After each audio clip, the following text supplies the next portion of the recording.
So my name is Felipe and I am paddling around the UK and Ireland this year. I started in London, down the Thames. First day I paddled through London, and after going through London I went down the south coast of England, paddled through Dover, Hastings, the Isle of Wight, and then down through Cornwall, up towards the Bristol Channel, then around Wales, up through Liverpool. Then I crossed to Ireland via the Isle of Man. Went around clockwise around Ireland, so did the southern coast of Ireland, the west coast of Ireland with all the Atlantic swells. Then hopped back to Scotland through Belfast. Went around Scotland, paddled by the west coast of the Isle of Skye, over the top of Scotland, and now going down the east coast of the UK, back to London, and I've arrived here in Dunbar. The west coast of Ireland is the big swell country. You get all of the swells from the Atlantic, so all of the storms that brew up in the Atlantic, when they send the waves towards Europe, the first piece of land they encounter is the west coast of Ireland. And you can get massive waves crashing on the shore, sometimes 3 meter, 4 meter waves. It can be quite a challenging place to be paddling a kayak. So on one of the points there, I was paddling around a place called Sline Head, just north of the Aran Islands, and I arrived at the base of the headland and saw that the swell was too big to cut through the small islands that separate the lighthouse from the mainland. And so then I had to go about 3 miles out into the ocean to make it around the headland.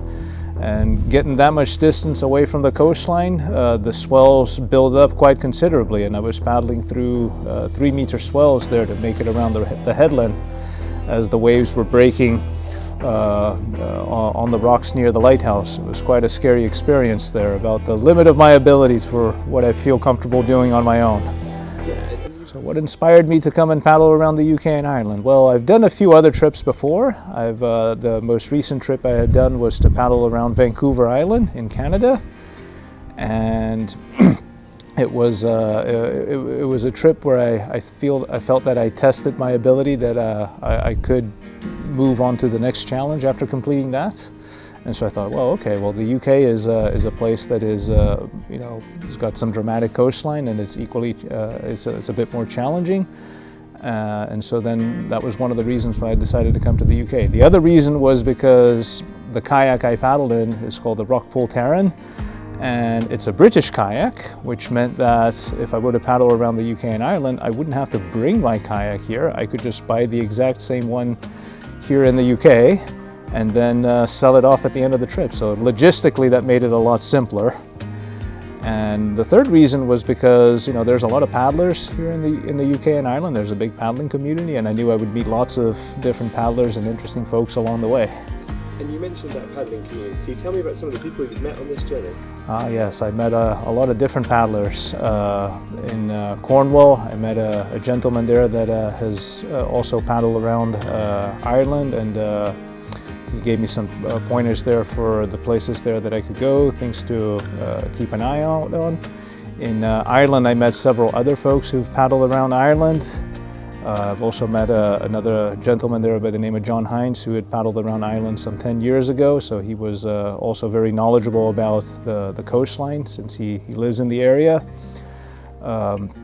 Here in the UK, in Scotland, I also met a few paddlers along the way who showed me where the interesting parts were. One of the things that you don't realize is that when you're paddling on your own and you don't know the place, you sometimes tend to skip a lot of the hidden gems of the coastline. So when you have somebody that has intimate local knowledge of the stretch of coastline you're paddling in, you can find things like sea stacks and caves that you would normally not be expecting to look out for on your own. Most beautiful place I've seen so far in the journey? Well, there's been a lot of interesting places I've seen. I really like the coast of Cornwall, especially with all of the cliffs and the caves, some very dramatic scenery. I really like the west coast of Skye, as you have also lots of dramatic cliffs and sea stacks. Up in the north of Scotland as well, going around Cape Wrath and the Pentland Firth, you see all of the tidal races and the islands there through the Hebrides. There's a lot of varied and interesting terrain that you can paddle through in the UK. You're never bored paddling here.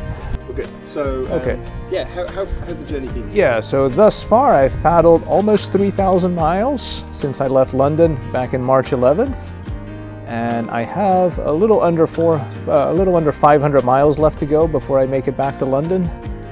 And I thought that paddling along the North Sea was going to be the easy part since it's sheltered from the swells of the Atlantic Ocean, but I've been surprised with how much wind we get in this section of the coastline. In fact, coming down from John O'Groats to here in Dunbar, it's been one of the slowest parts of the trip in terms of just having to paddle into the wind for several days and having to do tens of miles a day, pushing, fighting for every mile that you're going through.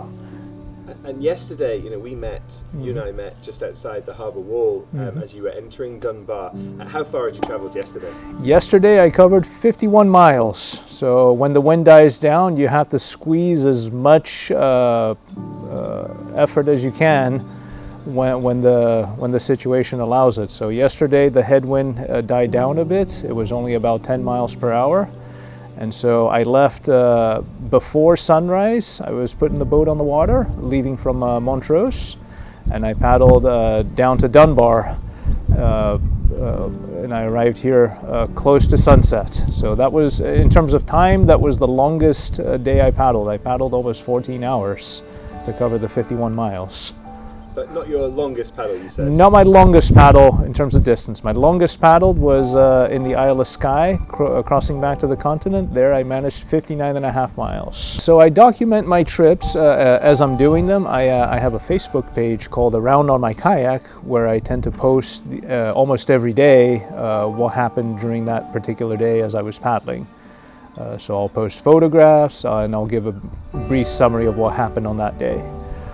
After the trip is completed, I'll develop the actual logs more. So I'll put in greater thought on telling the story of how things unfolded. And in fact, I have a book coming out hopefully at the end of this year about my previous trip of paddling around Vancouver Island in Canada. And what would be the standout moment from that trip for you? The standout moment from that trip. So Vancouver Island in Canada is a bit different from the UK in that it's a lot more isolated. So whereas here in the UK you can pretty much be certain that every 2 or 3 days you'll come into a town. In Vancouver Island that's not the case. In Vancouver Island you might go 2 weeks before you find a settlement, especially on the Pacific coast of the island. So one of the interesting things there is that you're a lot closer to nature when you're paddling through there. And in fact, I saw some quite varied wildlife when I was there, including a bear when I was hiking up to a lighthouse to get a view of the place where I was going to paddle. It was called Cape Scott at the very end of the island. I was paddling up the trail. I was walking up the trail, and I came face to face with a bear on the trail. It was quite a scary moment for a little bit because I think the bear wasn't expecting me to be on the trail. We came around the corner and we ran into each other. And so then as I started walking back, the bear kept coming forward until eventually I stopped because there was a fallen log behind me. And then the bear realized that I wasn't going to be moving backwards anymore, so he walked around the bush, went around me, back in the trail, and then kept going. He didn't really think much of me, except that I was in his way. On my website, I sell branded merchandise with my logo. So there's beanies, hats, shirts, dry bags, all kinds of things there that you can imagine that are there for sale. One of the things I'm doing on this trip is helping a charity called St. Mungo's that helps the homeless and the immigrants in the south of England. And after talking with them, one of the things that we decided to do for this trip was we would have a little gimmick to incentivize people to donate. So everybody who donates and sponsors a mile of my trip, I get to name a geographic feature of the coast after them. And then when I eventually write the book and make little maps, I will use their name instead of the original name for the geographic feature. So that's one thing. And then also, as I go along, as I paddle around the coast, if somebody helps me along the way, so if they buy me a meal, or if they help me carry the kayak off the beach, or if they gave me a place to stay for the night, I will give them a beanie with my logo, and I will also donate $5 to St. Mungo's for everybody that helps me along. Helping others as they help. Yeah. You help them as they help others. Exactly, yeah. So it's a win-win-win situation. So I get some help from folks, because sometimes carrying the kayak off the beach can be quite difficult. So I will get some help. The person who helped me gets a beanie for their effort, and the charity gets $5 every time somebody helps me. Fantastic. Thank you, Felipe, for chatting to me today. Yeah, thank you so much. Companies that you want to say a specific thank you to. I noticed your specs, and I was on your website earlier. Yes, indeed. In fact, for this trip was the first time I actually got some sponsorship to be able to do the trip. So the sponsors I have are these glasses that I wear. These goggles are a company called Safe Vision. They actually make industrial goggles, but I found out through my job that they work very well for kayaking, and they stay on your head even when you roll the boat. The other company that is sponsoring me is a Chinese paddle company called ZJ Paddles. They make fantastic wing paddles, and I'm using those paddles on this trip. I also have another company called IMG that sells travel insurance. That I bought my insurance for this trip in case something happens, so I'm not mooching off the NHS.